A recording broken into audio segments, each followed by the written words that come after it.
Hello बच्चों, let's see this question.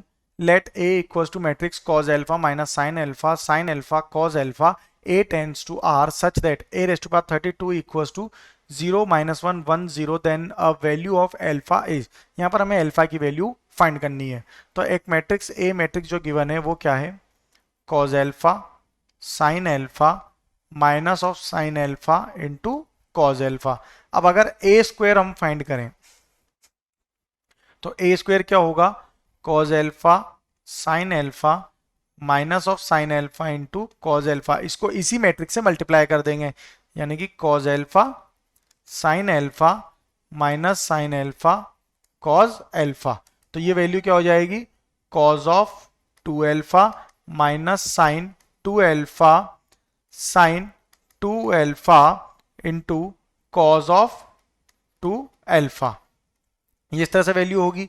अब similarly अगर ए क्यूब फाइंड करेंगे तो ए क्यूब की वैल्यू भी क्या आ जाएगी? यहां से ये हो जाएगा cos of 3 alpha minus sine 3 alpha cos, यहां पर होगा sine 3 alpha and the last term is cos 3 alpha.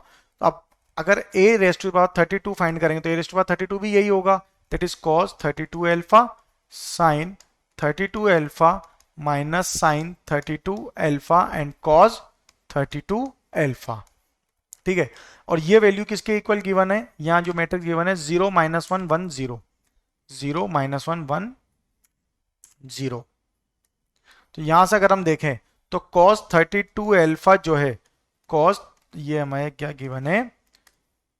Cos 32 alpha जो है अगर इक्वेट करेंगे तो कॉस 32 एल्फा हमारा इक्वल्स टू क्या आ रहा है? 0 आ रहा है. और साइन 32 एल्फा जो है वो इक्वल्स टू 1 हो जाएगा. ठीक है. तो यहां से इक्वेट कर सकते हैं, that is 32 alpha equals to क्या हो जाएगा यहां पर? Pi by 2 into 4n plus 1 4 n tends to integer.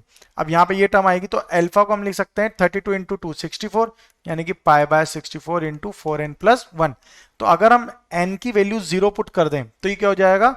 Pi by 64. तो अल्फा की वैल्यू डायरेक्टली हम यहां से लिख सकते हैं pi by 64 4 n equals to 0. जब n की वैल्यू 0 होगी तो अल्फा की वैल्यू क्या होगी? पाई बाय 64 होगी. Okay, so our final answer is pi by 64.